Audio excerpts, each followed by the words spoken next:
Bonjour. Donc, on a longtemps cru que les maladies cardiovasculaires étaient l'apanage des hommes.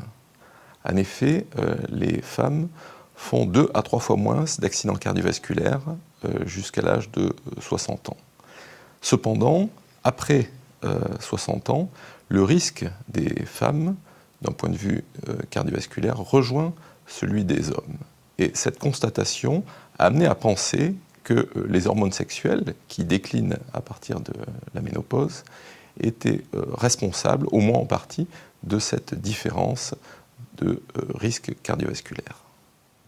Relativement peu d'études d'intervention ont été consacrées à cette problématique. Et en fait, comme nous allons le voir dans cet exposé, une seule étude américaine, dans les années 90, a posé la question d'une protection cardiovasculaire par l'apport d'œstrogène après la ménopause. Et donc, c'est ce que je vous détaillerai dans une première partie. Nous essaierons ensuite de voir, dans l'état actuel de nos connaissances, qu'est-ce qu'on peut penser de l'effet protecteur des œstrogènes sur le plan cardiovasculaire, mais aussi sur d'autres cibles. Et on est obligé, bien sûr, d'évoquer le problème du cancer du sein par rapport aux œstrogènes. Ensuite, nous verrons ensemble les mécanismes par lesquels les œstrogènes impactent le système cardiovasculaire et en grande partie, nous le verrons, le protègent. Nous verrons que les hommes bénéficient aussi d'une exposition aux œstrogènes puisque la testostérone, l'hormone sexuelle mâle, est convertie dans les tissus en œstrogènes et donc exerce d'une certaine manière un certain effet protecteur. Et enfin, nous verrons ensemble quel est l'avenir de ce traitement hormonal de la ménopause et en particulier, nous verrons les nouvelles molécules qui sont en cours de développement, malheureusement en petit nombre, mais qui permettent d'espérer que le traitement de la ménopause avec les nombreux bénéfices qui lui sont attachés verront le jour dans les années à venir. Dans cet exposé, donc, consacré à la protection artérielle chez la femme, rôle des œstrogènes et de leurs récepteurs.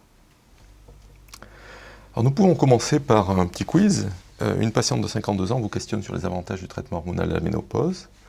Première question, le THM est de loin le traitement le plus efficace sur les symptômes du climatéraire. Deuxième question, l'étude WHI a montré une tendance à la protection artérielle quand le THM est administré précocement par rapport au début de la ménopause. Troisième question, le THM ne sera pas protecteur cardiovasculaire s'il est débuté trop tardivement, c'est-à-dire une décennie ou plus après le début de la ménopause. Quatrième question, les œstrogènes exogènes augmentent le risque de survenue de cancer du sein. Et enfin, cinquième item, le THM n'augmente pas globalement le risque d'apparition d'une hypertension artérielle et améliore le profil lipidique. Donc je vous laisse quelques instants pour réfléchir à chacun de ces items qui couvrent en fait l'essentiel des aspects que nous allons aborder dans cet exposé. L'ensemble de ces items est exact et nous allons maintenant les détailler. Donc, le plan que nous adopterons sera le suivant. Premièrement, les études observationnelles jusqu'à l'étude d'intervention WHI. Ensuite, notre compréhension actuelle du traitement hormonal de la ménopause, et nous verrons que l'on peut considérer globalement qu'il est protecteur précocement, mais pas après un certain délai, c'est le problème du timing. Troisièmement, les études expérimentales et les mécanismes qui nous éclairent sur ces faits cliniques. Et quatrièmement, eh bien, le futur, ce que l'on peut attendre de l'optimisation, de la modulation du récepteur des œstrogènes en médecine, avec donc 2 approches récemment développées par l'industrie pharmaceutique. Je n'ai qu'un conflit d'intérêts qui concerne le deuxième aspect, à savoir des financements de notre laboratoire par Mitra, qui est la société qui développe donc l'œstrogène fœtal, qui est l'estétrol. Alors pour commencer, bien des études d'observation qui mettent l'accent sur les différences de sexe, sur l'impact du sexe sur le risque cardiovasculaire. Vous avez ici représenté une table que vous connaissez certainement, qui est le risque à 10 ans d'accident cardiovasculaire fatal dans les pays à faible risque cardiovasculaire, dont fait partie la France. Et vous avez donc entre les femmes et les hommes, en fonction des différents facteurs de risque, donc le fait d'être non-fumeur ou fumeur, bien sûr l'âge, qui est le premier facteur de risque cardiovasculaire, la pression sanguine artérielle et la cholestérolémie. Ce risque qui est reporté en couleur, moins de 1% de risque à 10 ans de décès cardiovasculaire en vert foncé et en rouge foncé, un risque qui excède 15% donc de létalité à 10 ans.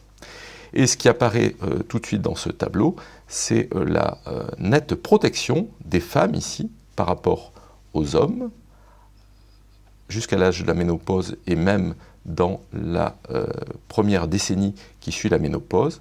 Ensuite, ce risque s'estompe, mais il demeure néanmoins même après l'âge de 65 ans.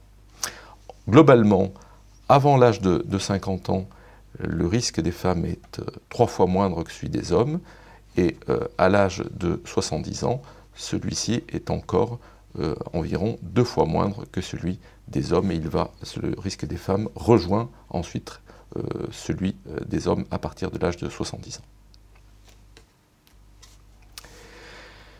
L'essentiel de cette protection est dû aux oestrogènes endogènes, et nous allons maintenant voir les arguments en faveur de cela. Alors, le traitement hormonal de la ménopause consiste à associer des oestrogènes à un progestatif.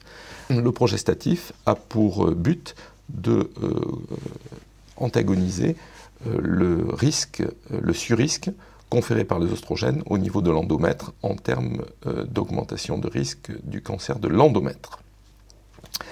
Les oestrogènes sont historiquement des conjugués équins produits à partir d'extraits d'urine de juments gravides, et ça c'est le traitement hormonal mis au point aux États-Unis à partir des années 40 et largement utilisé à partir des années 50 et 60. Et en Europe, la préférence va à l'hormone naturelle qui est le 17-bêta-œstradiol. Les voies d'administration sont la voie orale pour les oestrogènes conjugués équins aux États-Unis et la voie transdermique pour l'œstradiol. Chez les femmes qui n'ont pas d'utérus, on peut se contenter d'une administration d'oestrogène seule. Chez les femmes qui ont un utérus intact, on doit associer un progestatif.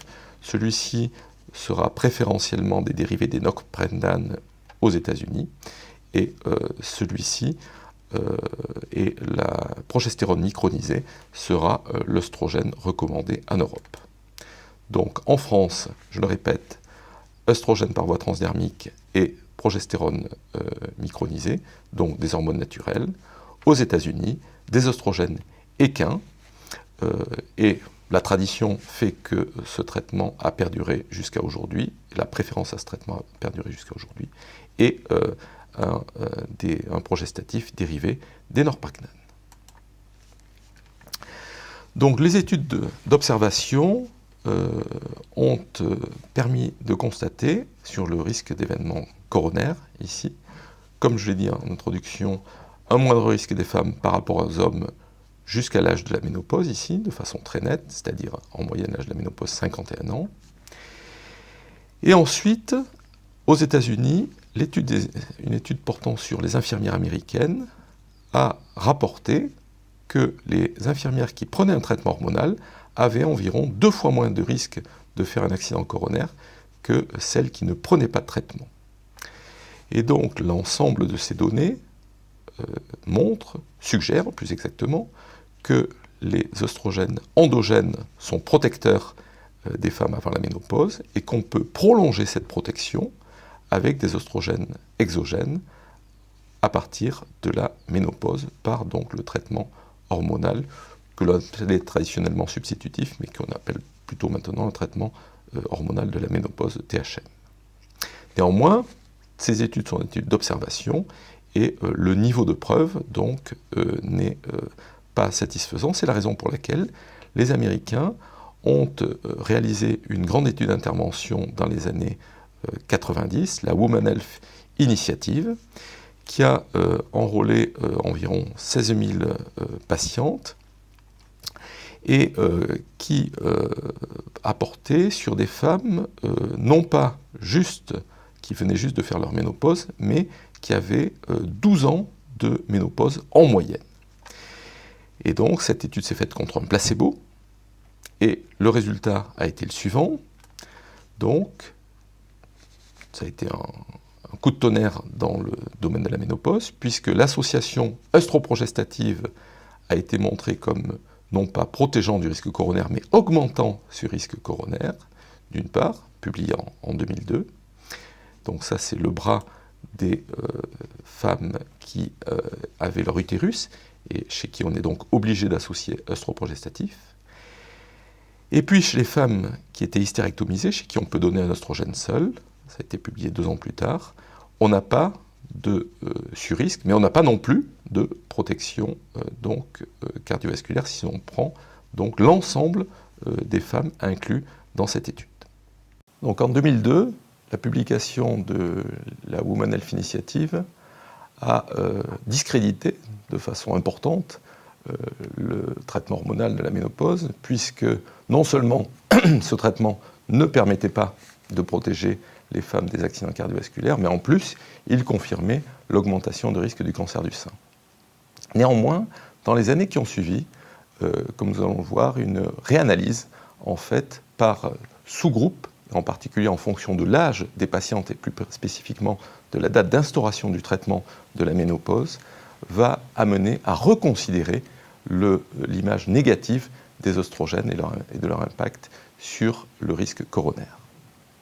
Quelle est donc notre compréhension de ces effets, soit protecteurs des oestrogènes plutôt précocement, soit délétères? Alors 5 ans après la publication initiale, les auteurs de l'étude de la Women Health Initiative, de la WHI, ont publié une analyse en sous-groupe en fonction du début du traitement hormonal par rapport à l'âge de la ménopause. Et donc, ceci a été segmenté en 3 groupes. Les femmes qui avaient été traitées dans les 10 premières années, dont le traitement avait débuté dans les 10 premières années suivant leur ménopause, des femmes qui ont été traitées seulement entre 10 et 20 ans après le début de la ménopause, et enfin des femmes qui ont été traitées seulement 20 ans ou plus après le début de la ménopause. Et cette analyse en sous-groupe en fonction de l'âge a fait ressortir, que vous avez ici, a fait ressortir que dans l'association œstroprogestative, donc WHI 2002, l'essentiel du surrisque cardiovasculaire était dû aux femmes les plus âgées, c'est-à-dire dont le traitement avait été initié plus de 20 ans après qu'elles aient fait la ménopause. En revanche, chez les femmes dont le traitement avait été instauré soit dans les 10 premières années de la ménopause, soit même entre la 10e et la 20e année de la ménopause, vous voyez que ce risque n'est pas significatif. Il n'y a pas de protection, mais il n'y a pas non plus de surrisque. Si maintenant on s'intéresse aux femmes hystérectomisées chez qui on a donné un traitement par œstrogène seul, à ce moment-là, chez les femmes les plus jeunes, c'est-à-dire entre la 50e et la 60e année, les 10 premières années de la ménopause, on a une forte tendance à la protection, puisque le risque relatif du traitement actif par rapport au placebo est de 0,56, c'est-à-dire qu'on a presque 2 fois moins d'accidents cardiovasculaires dans cette tranche d'âge. Cependant, si l'on attend donc soit 10 à 20 ans, soit plus de 20 ans pour instaurer ce traitement, vous le voyez, à ce moment-là, on n'a plus d'efficacité en termes de prévention cardiovasculaire, en termes de prévention du risque coronaire. Donc, l'analyse globale que je vous ai présentée initialement, devient peut-être décomposé ici dans les 10 premières années de la ménopause par une forte tendance à la protection, même s'il n'est pas significatif, mais la puissance de cette étude ne permettait pas de répondre à cette question directement en cas d'œstrogène seul. Pas d'effet protecteur ni d'effet aggravant de l'association œstroprogestative dans les 10 ans qui suivent la ménopause. En revanche, eh bien, après 10 ans de ménopause, on n'a plus de protection par les œstrogènes seuls et on a ce surrisque qui est essentiellement dû aux femmes les plus âgées. Donc ceci éclaire d'un jour tout à fait différent et nouveau les avantages et les inconvénients que font courir les œstrogènes et les œstroprogestatifs sur le risque coronaire. Et donc, la nouvelle façon de considérer en fait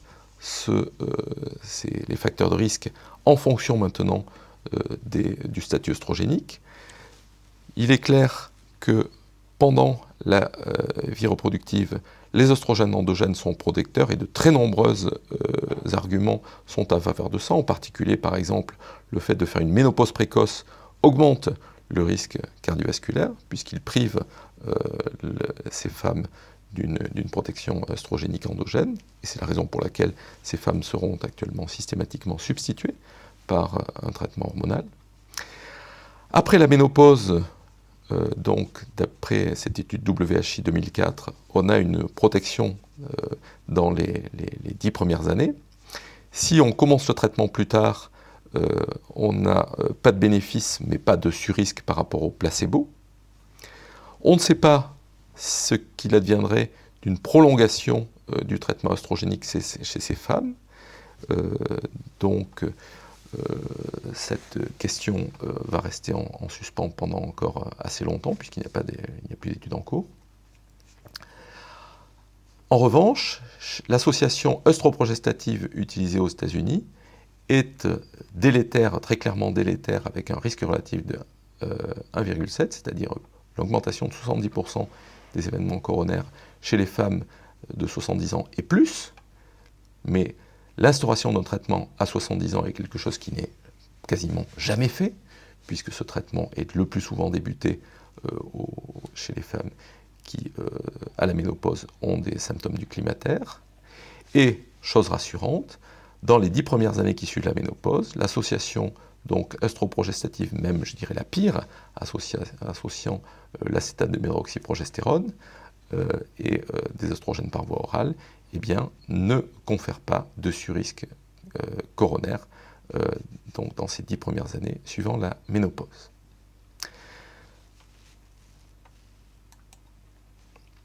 Alors une autre façon d'envisager le problème, c'est à l'échelle anatomopathologique. Et donc notre compréhension actuelle de l'impact des œstrogènes sur le risque athéromateux est le suivant. Administrer précocement les œstrogènes, donc c'est-à-dire très tôt après la ménopause, les œstrogènes prolongent la protection conférée par les œstrogènes endogènes, et ceci est très clairement démontré sur le plan expérimental. On va revenir sur ça dans un instant. L'étude des infirmières américaines est également très en faveur de ça. Et puis, même si le seuil de significativité n'est pas atteint dans l'étude WHI 2004, l'administration d'œstrogènes avant l'âge de 60 ans va donc protéger du dépôt athéromateux lorsque donc on s'adresse à des artères saines. En revanche, lorsque l'on débute un traitement hormonal très tard, ce qui a été fait dans cette étude américaine WHI, mais qui n'est pas fait en pratique courante, eh bien là, l'association œstrogène équin par voie orale et acétate de médroxyprogestérone est délétère et une augmentation du risque cardiovasculaire survient en particulier pendant la première année. Chose rassurante, qu'il s'agisse des œstrogènes seuls ou de l'association œstroprogestative, chez les femmes entre 60 et 70 ans, on est dans une zone de neutralité en termes de risque coronaire. Donc, comme nous venons de le voir, les oestrogènes, pendant la période d'activité génitale, protègent de façon claire du risque d'athérome et de ses complications, mais également, dans les 10 premières années qui suivent la ménopause, la prolongation donc, de l'imprégnation d'un organisme par la prise d'œstrogènes exogènes protège également cet organisme de l'athérosclérose. Nous allons maintenant voir quels peuvent être les mécanismes de cette protection. Donc passons donc maintenant au mécanisme avec tout d'abord un rappel sur le métabolisme des hormones sexuelles chez les femelles et chez les mâles. Donc les oestrogènes proviennent en fait directement de la testostérone par aromatisation par une enzyme qui est l'aromatase. Et les oestrogènes vont, l'estradiol étant le plus puissant oestrogène endogène, activer les récepteurs des oestrogènes. Alors ceci se produit chez la femelle, et il y a donc bien sûr production de testostérone chez la femme, aromatisation en grande partie au niveau des ovaires pendant la période d'activité génitale, mais avant ou après la ménopause, il y a quand même une petite production d'œstrogènes par un certain nombre de tissus, et en particulier après la ménopause par le tissu adipeux. L'œstradiol donc produit en quantité substantielle chez la femme, qui va donc activer les récepteurs des androgènes. Qu'en est-il de l'homme? Eh bien, chez le mâle, la testostérone est produite en plus grande quantité que chez la femme, bien sûr, mais néanmoins, dans un certain nombre de tissus, il existe une expression de l'aromatase qui va donc convertir la testostérone en œstrogène, et donc les mâles et les hommes sont exposés à des œstrogènes endogènes, en moins grande quantité certes que les femelles, mais cette activation donc par l'œstradiol de leur récepteur des œstrogènes est tout à fait substantielle. La preuve de l'importance et de l'activabilité des récepteurs des œstrogènes dans les deux sexes, c'est qu'on peut féminiser un homme en lui administrant des œstrogènes, et on peut de la même manière masculiniser une femme en lui administrant de la testostérone, ce qui montre bien la fonctionnalité des récepteurs des oestrogènes, des récepteurs des oestrogènes et des récepteurs des androgènes dans les deux sexes. À côté donc des hormones sexuelles qui sont au premier plan et que tout le monde connaît, il y a néanmoins entre hommes et femmes de très nombreuses différences, et à commencer par le plan génétique, puisqu'il y a 2 chromosomes X chez la femme et un chromosome X et un chromosome Y chez l'homme. Mais les choses sont bien entendu comme d'habitude beaucoup plus compliquées que ça, puisqu'il y a également des phénomènes d'empreinte parentale, il y a des phénomènes d'inactivation incomplète de l'X, ce qui fait que les chromosomes portés par les chromosomes X les gènes exprimés par les chromosomes X chez la femme vont pouvoir s'exprimer de façon plus importante que chez l'homme, pour un certain nombre d'entre eux. Et ensuite, ces différents mécanismes vont interagir étroitement, et comme l'indique cette flèche, à différents stades de développement de l'individu. Donc nous ne rentrerons pas dans ces détails, mais si vous voulez en savoir plus, vous pouvez consulter cette revue par René Ventura-Clapier. Alors, les effets vasculaires des oestrogènes sont multiples. Ils ont été décrits durant les 3 dernières décennies, et pour citer les principaux, l'œstradiol, de façon aiguë et rapide, peut stimuler la production endothéliale de NO, et ainsi assurer une vasorelaxation d'un certain nombre de vaisseaux, en particulier des artères et des artérioles. De manière également très nette, l'œstradiol va accélérer la cicatrisation d'une artère après agression, et ça c'est un modèle que nous avons développé chez la souris qui consiste à donc léser l'endothélium sur une longueur déterminée et à regarder la cicatrisation endothéliale, la zone qui reste désendothélisée et colorée en bleu, chez des souris castrées et à qui on n'a pas administré d'ostradiol, vous avez cette surface qui reste désendothélisée après 3 jours, alors que les souris qui ont reçu des oestrogènes ont une accélération de la réendothélisation, c'est-à-dire de la cicatrisation endothéliale, qui se traduit ici par une zone restant désendothélisée plus petite que chez la souris qui a reçu seulement le véhicule.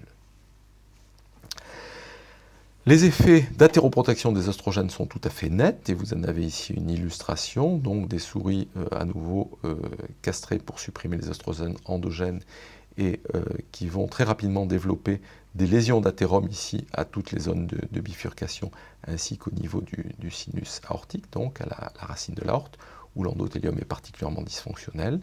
Si les souris sont traitées pendant plusieurs semaines avec de l'ostradiol, eh bien on va prévenir le dépôt athéromateux au niveau des zones d'embranchement, mais aussi au niveau du sinus aortique.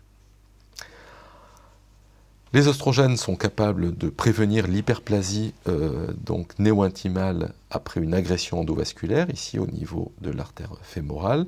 Donc vous voyez l'importance hyperplasie néo-intimale chez une souris castrée. L'ostradiol a en grande partie prévenu cette hyperplasie néo-intimale. Et enfin, de façon assez inattendue, en collaboration avec le groupe de Daniel Henrion à Angers, nous avons pu montrer que le remodelage artériolaire en réponse à l'augmentation de flux que vous avez ici, donc ici une artère normale, ici une artère dont au niveau de laquelle on a provoqué une augmentation chronique de flux, eh bien ce phénomène ici d'augmentation de flux d'augmentation de calibre et d'adaptation du calibre à l'augmentation de flux se trouve dépendant des oestrogènes, et cet effet sera supprimé si on castre les animaux, et cet effet sera récupéré si l'on substitue l'animal à un oestrogène. Enfin, on quitte le champ cardiovasculaire, mais on reste dans le domaine de l'angiogénèse. L'angiogénèse tumorale peut être elle-même stimulée par les oestrogènes, et vous avez ici la représentation du réseau vasculaire d'une tumeur en l'absence d'œstrogène, et en présence d'œstrogène, vous avez ici un intense réseau vasculaire qui est développé, et ceci est dépendant de l'action des oestrogènes, non pas sur les cellules tumorales, mais sur les cellules endothéliales. Donc vous voyez ici un exemple de la diversité des actions que peuvent avoir les oestrogènes sur les vaisseaux.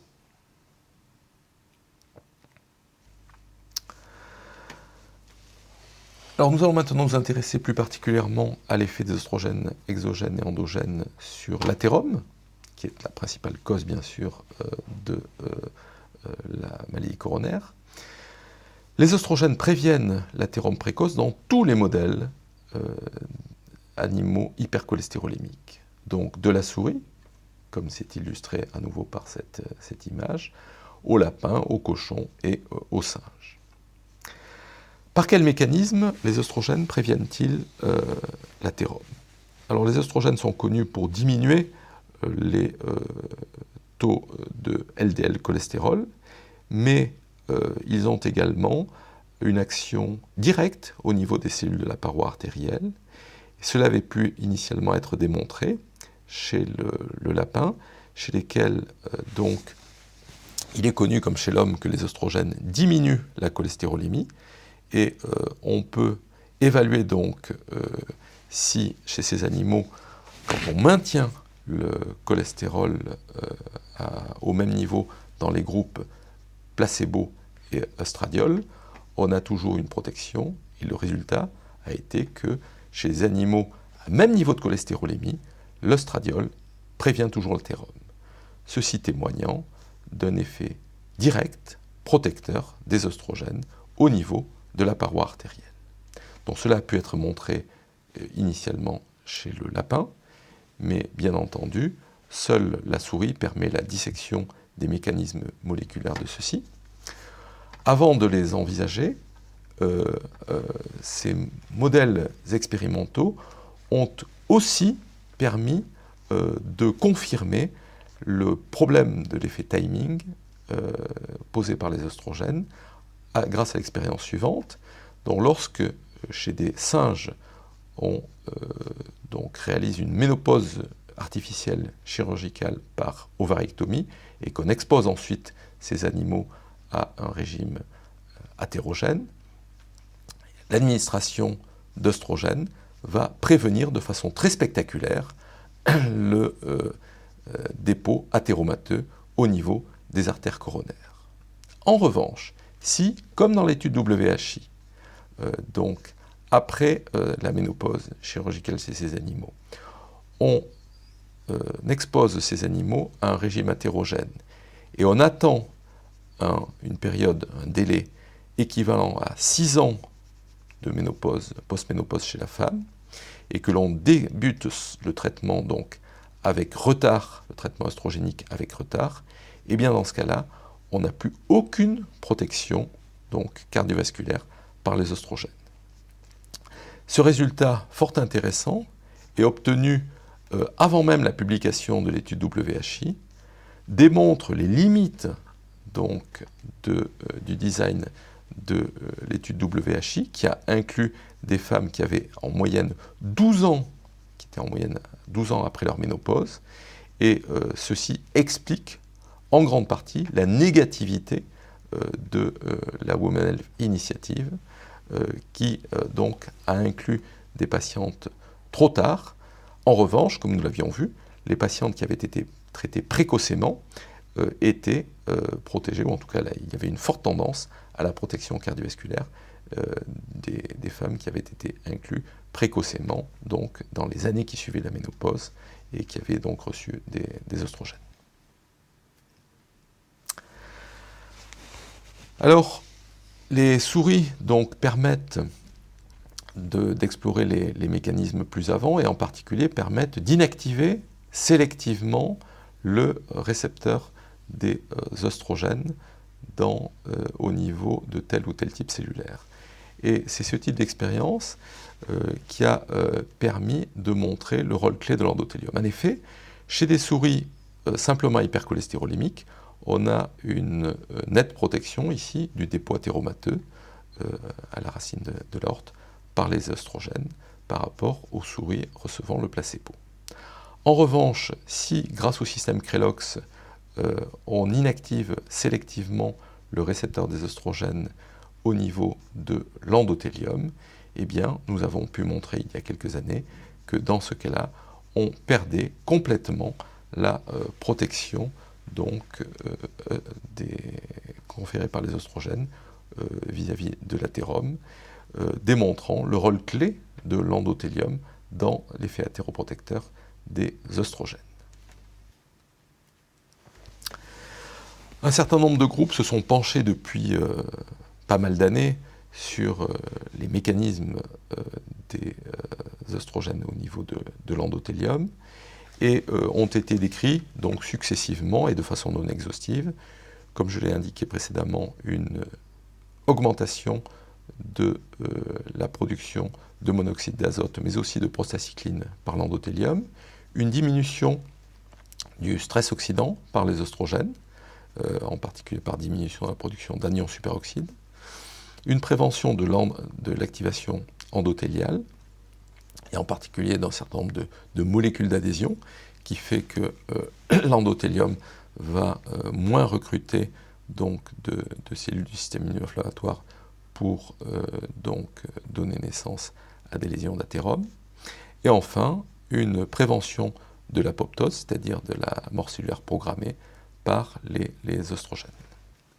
Donc tous ces mécanismes contribuent probablement à l'effet aptéroprotecteur important des oestrogènes vis-à-vis de l'athérome.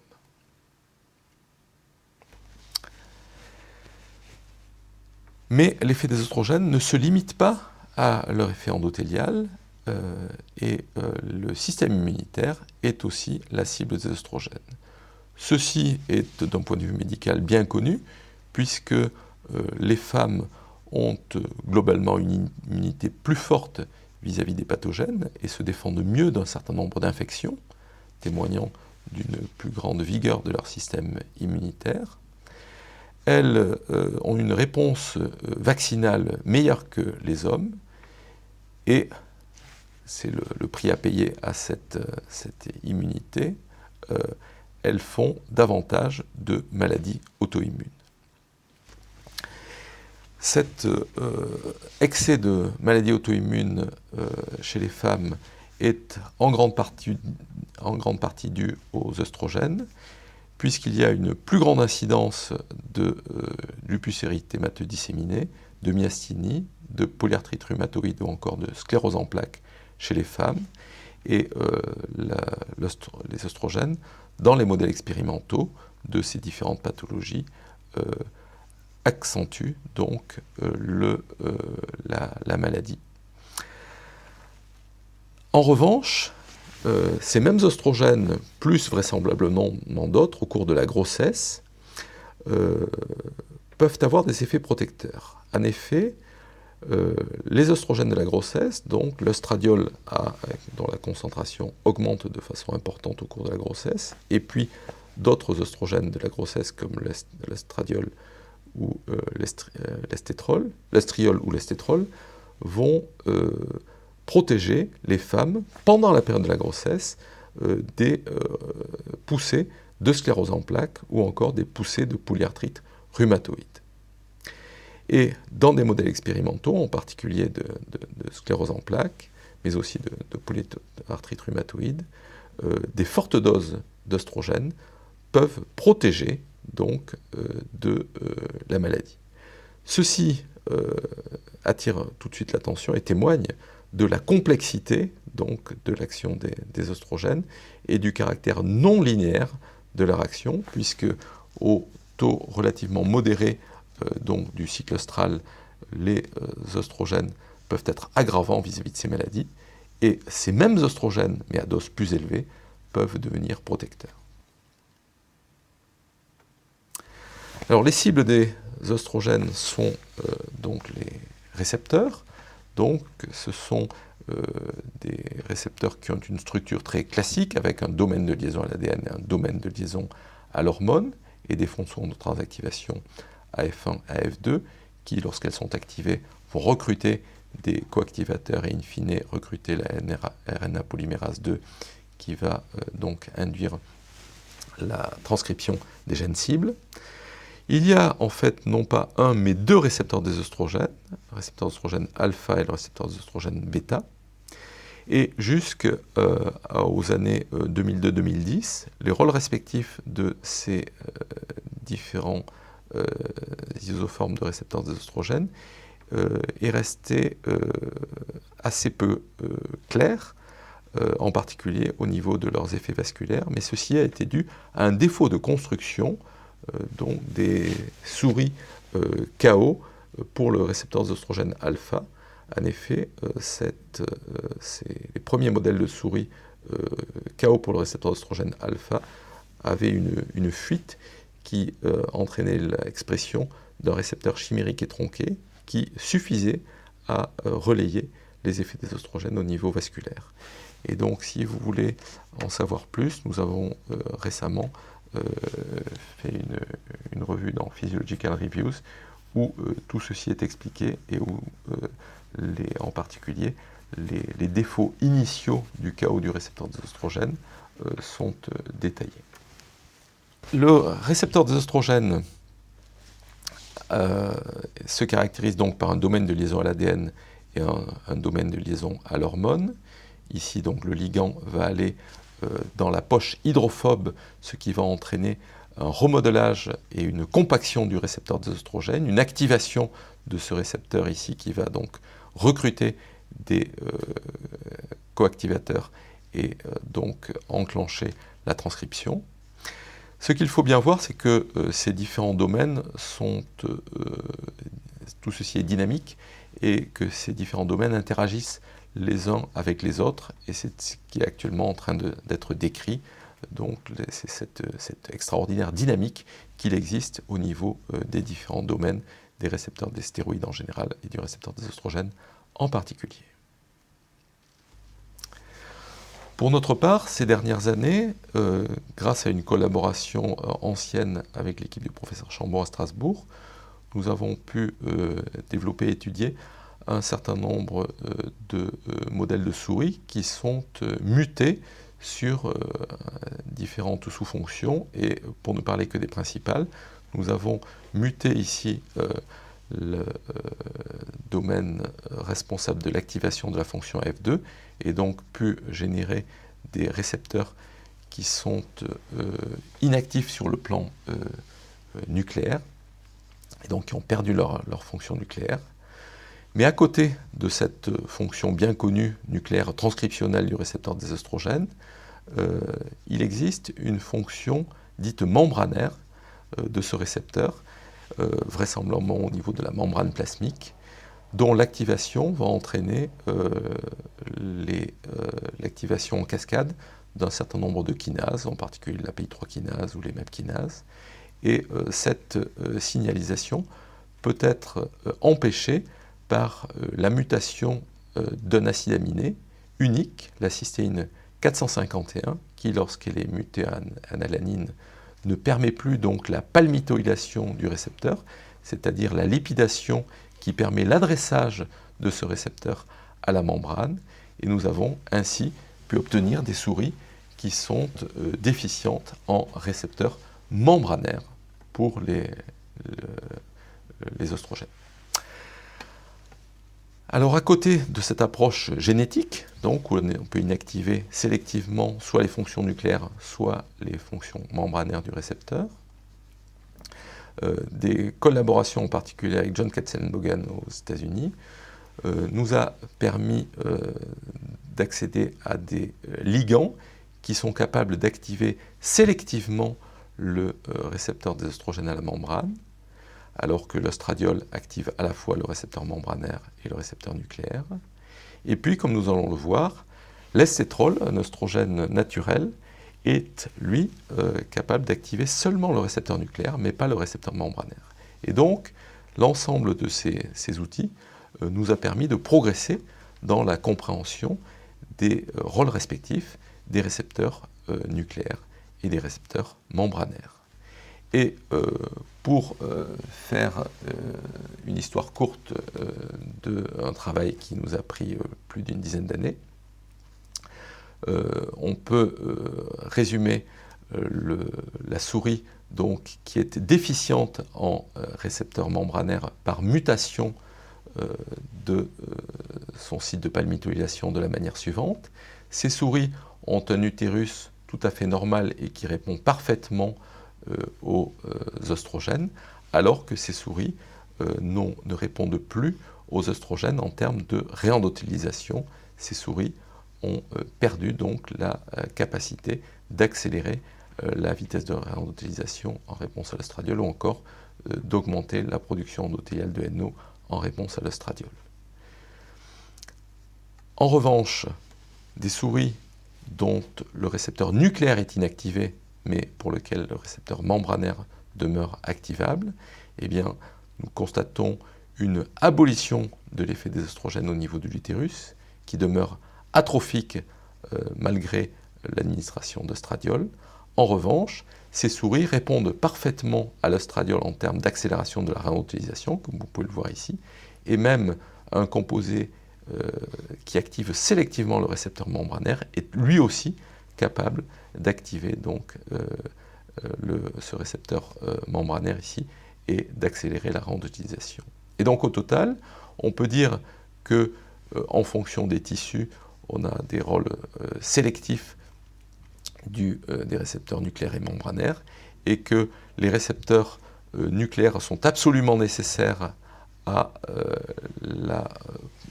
l'hypertrophie utérine, mais non nécessaires à l'accélération de la réendotélisation.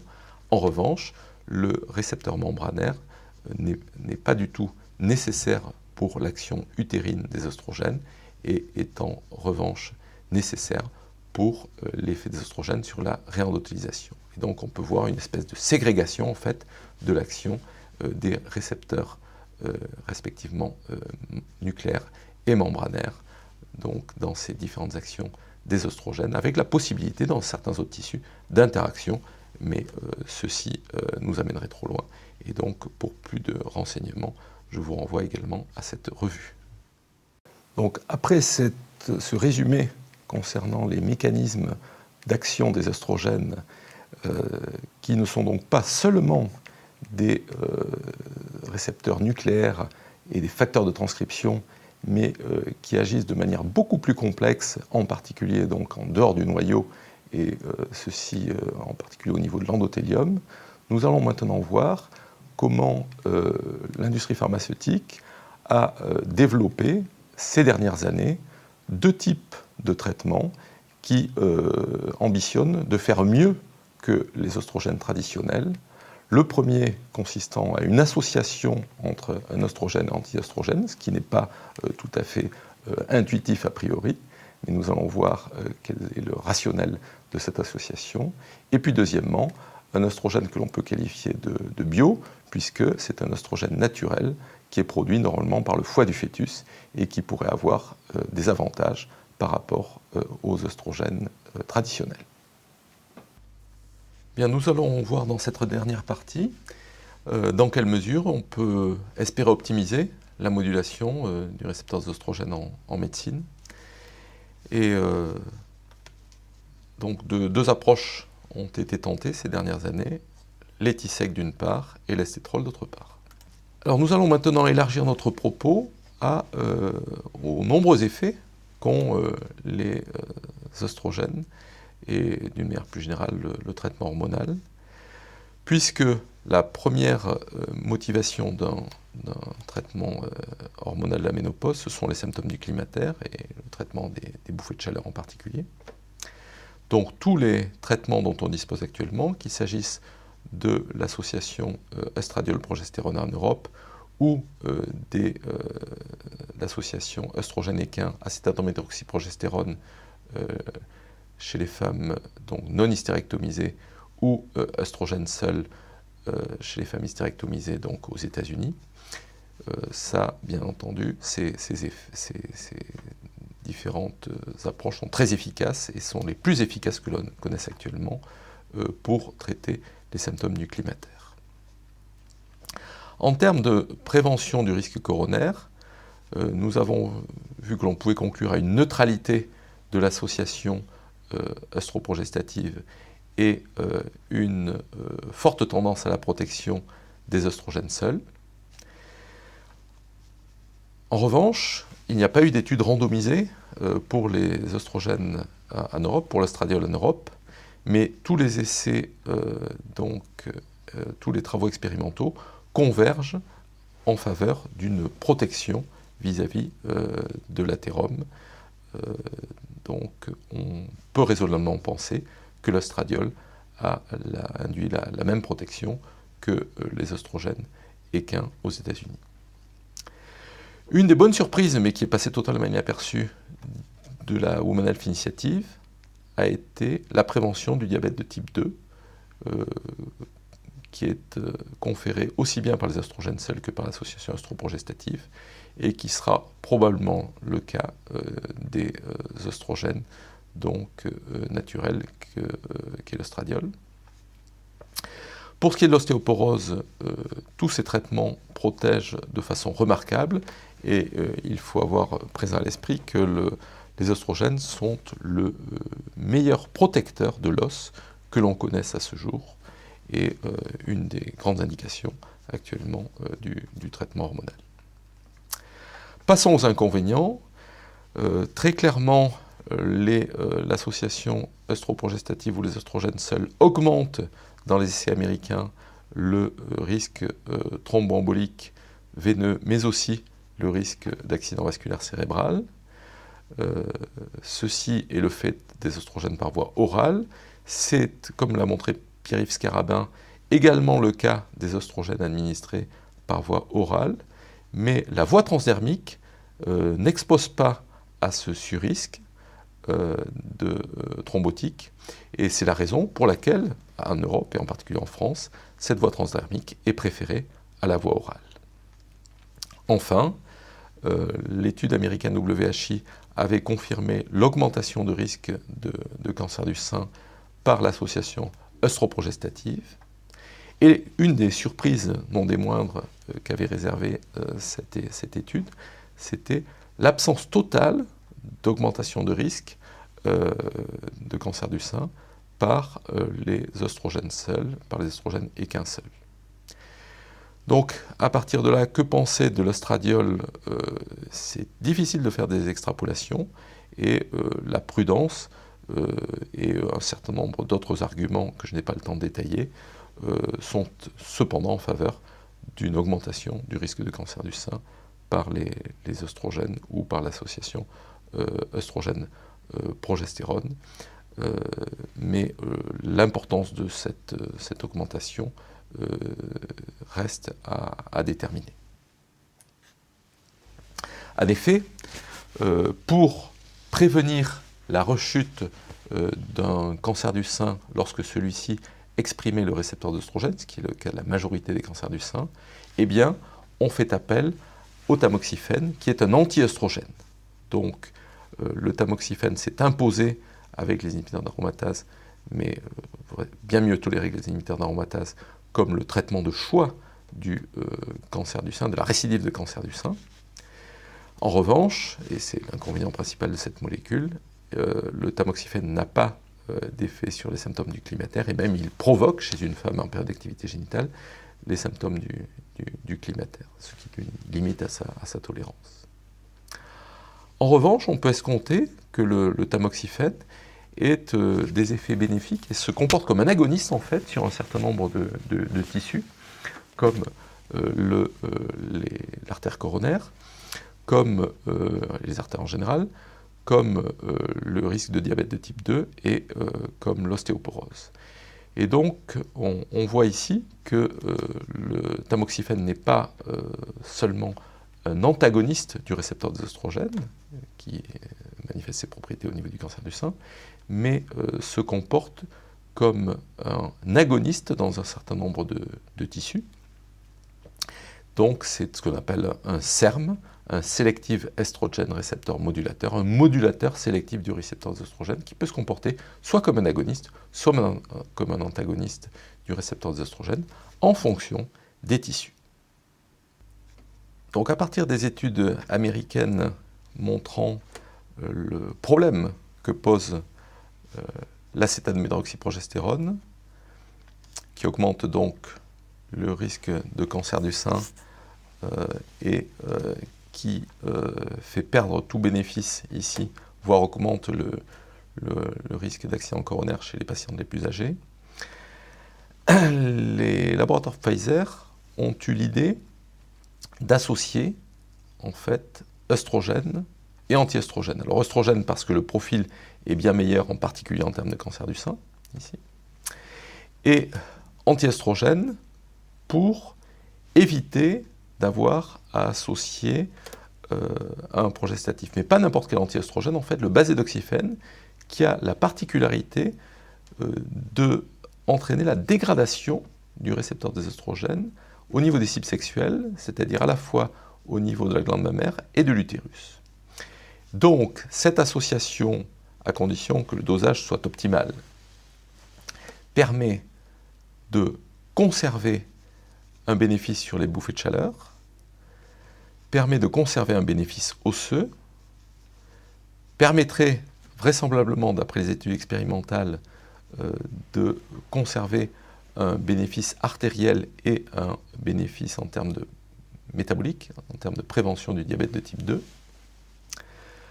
La crainte reste bien sûr l'augmentation du risque thromboembolique, étant donné qu'il s'agit d'une voie orale et que séparément les deux composés augmentent le risque thromboembolique, mais les premiers résultats ne font pas craindre un surrisque particulier.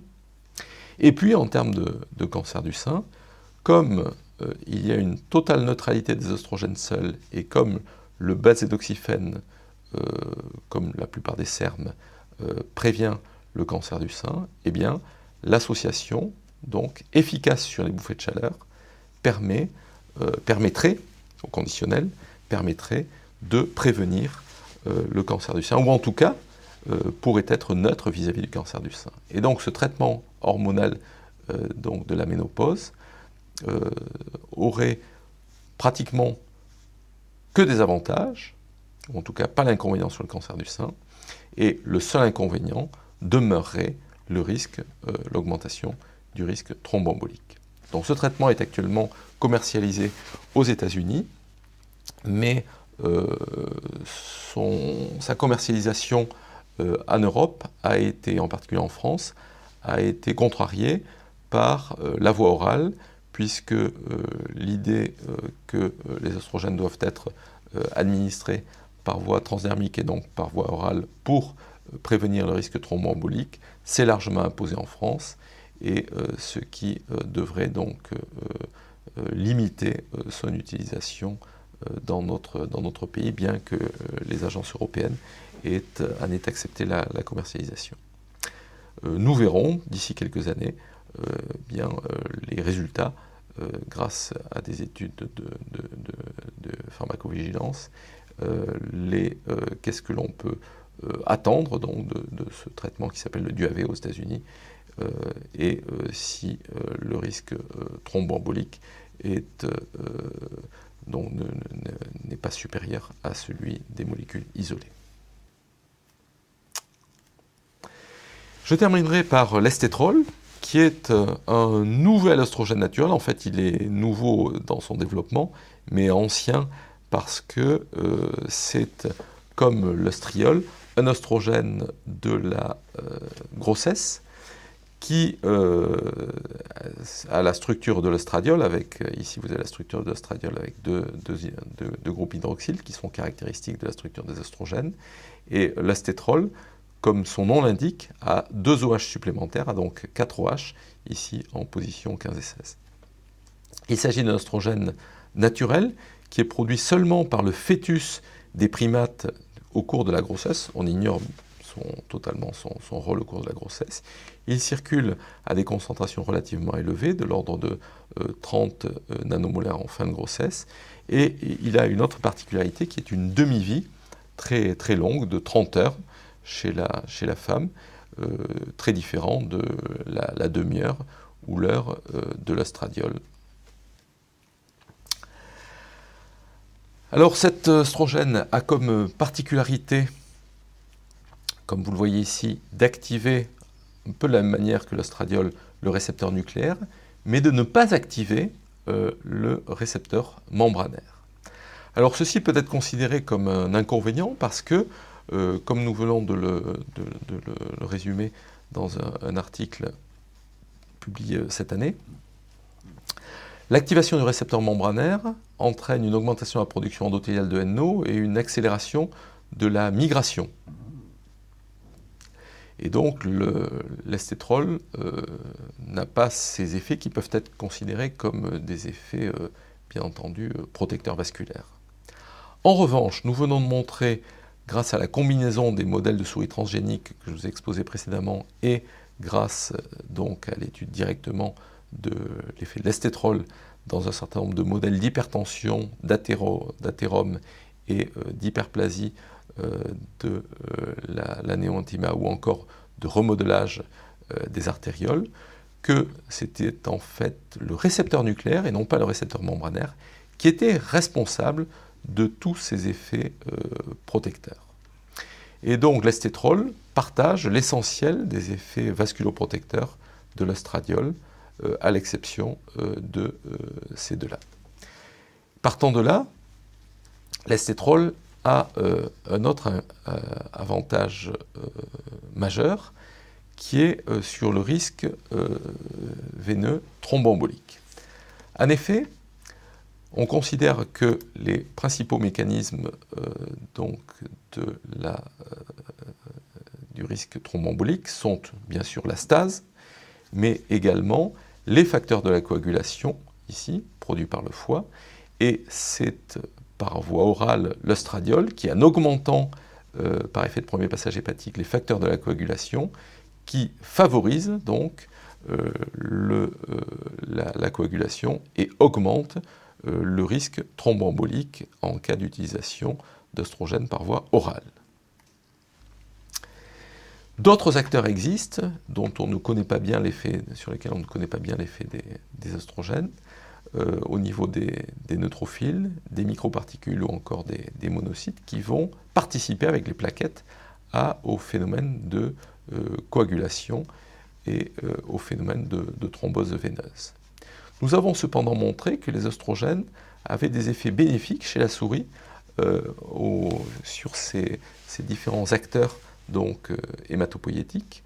Reste à montrer que ceci existe aussi chez la femme. Mais dans l'état actuel de nos connaissances, j'insisterai surtout sur le fait que les œstrogènes par voie orale augmentent les facteurs de la coagulation et le risque thromboembolique. Or, l'estétrol n'induit pas aux doses où il est utilisé cet effet. Et donc, en l'absence d'augmentation des facteurs de coagulation par l'estétrol, on peut raisonnablement escompter que cette molécule n'aura pas ou aura moins d'effet sur le risque veineux thromboembolique et ainsi que sur le risque de stroke. Et donc, l'estétrol pourrait avoir comme avantage une efficacité sur les bouffées de chaleur, ceci est actuellement testé par une étude de phase 2, pourrait avoir à peu près les mêmes effets protecteurs que les œstrogènes sur le risque coronaire, sur la prévention du diabète de type 2, ce sont des études en cours, et sur la prévention de l'ostéoporose. Et donc, la dernière inconnue qui serait sur le cancer du sein, parce qu'il est difficile de prévoir finalement les effets de cette molécule sur le cancer du sein, étant donné la complexité de cette pathologie et la limite des modèles expérimentaux de cancer du sein. Néanmoins, comme vous pouvez le voir, eh bien, il y a du nouveau dans le traitement hormonal de la ménopause, avec aux États-Unis le développement d'un TSEC, c'est-à-dire Tissue Selective Estrogen Conjugate, le DUAV, actuellement commercialisé, et puis en Europe, donc développé par la boîte pharmaceutique Mitra, l'estétrol, donc, qui est en phase 2 pour la ménopause et qui est déjà en phase 3 dans une indication de contraception orale. Donc, si vous souhaitez en savoir plus, aussi bien concernant l'étude de WHI que concernant l'association œstrogène-anti-œstrogène, donc le TSEC, je vous renvoie à cette revue que nous avions publiée en 2015. Et puis, pour des aspects mécanistiques, en particulier pour les rôles respectifs du récepteur des œstrogènes membranaire et nucléaire, et leur tissu spécificité et les implications médicales de ceux-ci, je vous renvoie à cette revue dans Physiological Review parue en 2017. Je vous remercie de votre attention.